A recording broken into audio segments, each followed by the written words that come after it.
You've already seen the main view, which can toggle between a wall chart and a standings report, and you've seen how these can be sorted in lots of different ways, but that's just the beginning. In this video, I'm going to show you some of the other reports you can generate in SwissSys. One of the most useful is the prize report. Dividing up prizes can get tricky, especially for a harried tournament director operating on 4 hours sleep.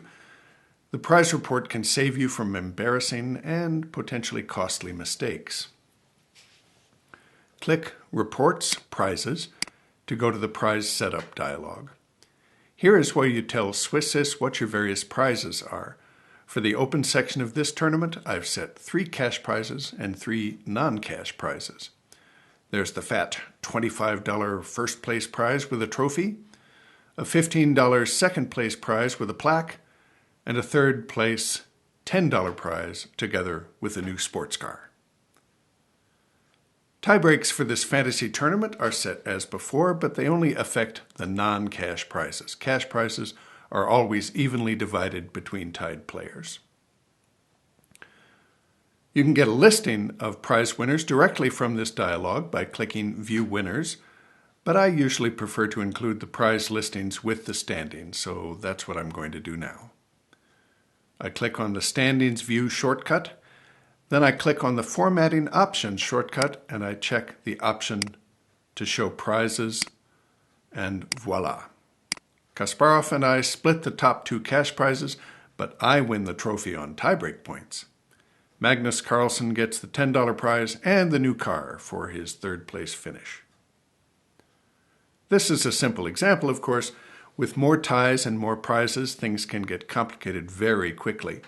For instance, returning to the prize dialog, you also have the option of setting class prizes for any rating range you want to set, as well as upset prizes and other special prizes, like a bonus for a clear first place to encourage competitive play.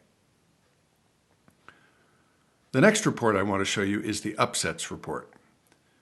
What do you know, there I am again, listed as the top upset of the tournament in my game against Sarawan. Then there's a fees report to help you with your bookkeeping. Notice that I have relabeled the 3 fee fields to reflect what I'm charging for. You can do that in the Environment Options dialog. Notice also that my total income of $920 leaves me about $199,000 in the red after I pay for Carlsen's Lamborghini. Here's the rating report showing pre-tournament rating, performance rating, and estimated post-tournament rating. There are quite a few different rating formulas you can choose from. Also on the reports menu is a FIDE norms report and printable board signs for high-powered tournaments, together with nice certificates for school events. A very helpful report for the tournament director is this all players list. It shows important registration information on all your players, including fees paid, current rating, membership expiration dates, and more. By the way, this chart, like all the main charts in SwissSys, can be exported to HTML format, an Excel spreadsheet, delimited text, or PDF. This makes for easy coordination with your webmaster. The Utilities menu also holds some helpful features, including ratings report generators for the USCF, CFC, and FIDE.